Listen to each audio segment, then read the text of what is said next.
Have you ever asked yourself why the banking system feels like a game where the rules are hidden from you?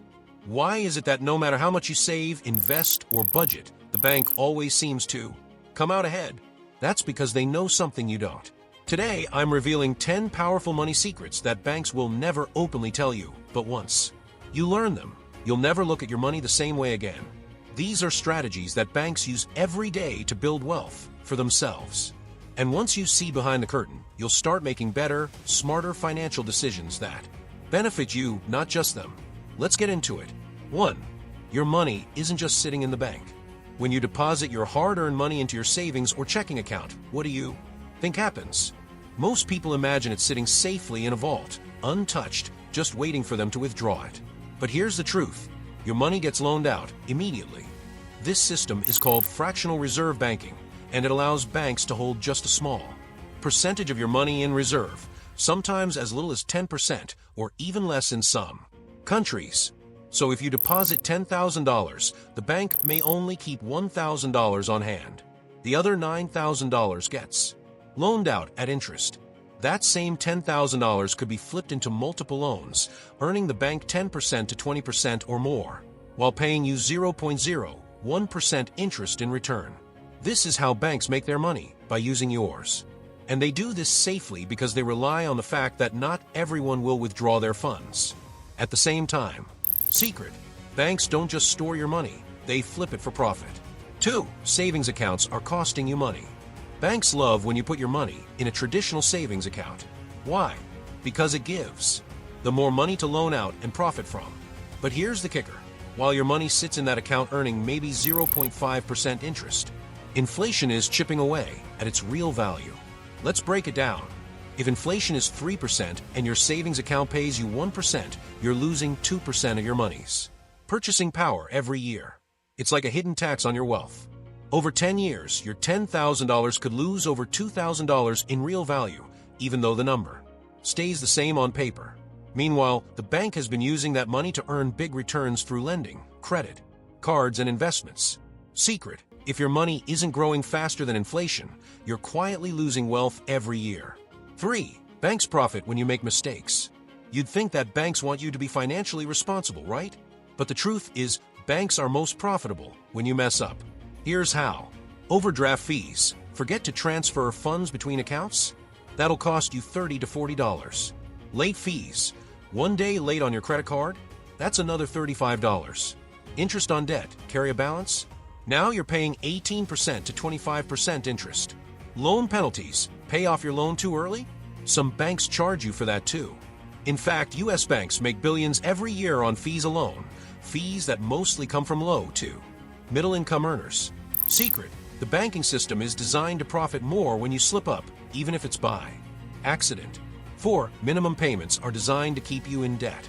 Have you ever noticed how your credit card statement makes the minimum payment look like a helpful suggestion? But if you follow that suggestion, you could end up in debt for decades. Let's say you have a $5,000 balance on a credit card with 20% interest.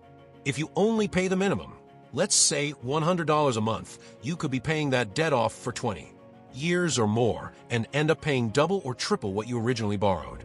This isn't by accident. It's by design. Banks make billions from people who carry balances and only pay the minimum. They're not in a rush to see you become debt-free. Secret: minimum payments aren't there to help you. They're there to keep you in the system. 5. Your credit score is built to benefit lenders, not you. We all chase a good credit score. But here's what most people don't realize. Your credit score is not a measure of your financial health. It's a measure of how good you are at borrowing money. Paying off a loan early? That could actually hurt your score. Why? Because you're cutting short the bank's ability to earn interest from you. And guess what else boosts your score? Keeping a credit card open with a small balance. That shows you're actively borrowing. So your score isn't built to reward financial freedom. It's built to show banks you're a profitable borrower. Secret: a high credit score doesn't mean you're rich. It means you're good at making banks money. 6. Free credit card perks are psychological game.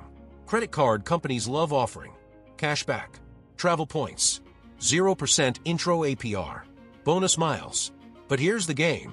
They know that most people won't manage these perks responsibly. They're counting on you to miss a payment, carry a balance, overspend chasing points. And when you do, they hit you with interest rates of 20 to 30%, late fees, and penalty APRs. Those perks, they're bait. The real money is in your mistakes. Secret: banks offer flashy rewards to distract you from the real cost of debt. 7. Banks track and sell your spending behavior. Every time you swipe your card, the bank is learning more about you. Where you shop, how often you spend, what you spend on, when your account balance is low. This data isn't just for internal use. In many cases, it's sold to third-party companies used to target you with offers or even to determine what loan rates you'll be shown. And with AI, they can predict when you're most likely to apply for a loan, spend more than usual, or default. Secret: to banks, you're not just a customer, you're data. And data equals dollars. 8. Banks work for shareholders, not you. It's easy to forget that banks are for-profit corporations, many of them publicly traded. Their top priority? Return on investment for shareholders. That means raising fees, cutting customer service, offering lower interest on savings, increasing penalties and charges. Also, their stock price goes up and executive bonuses stay high.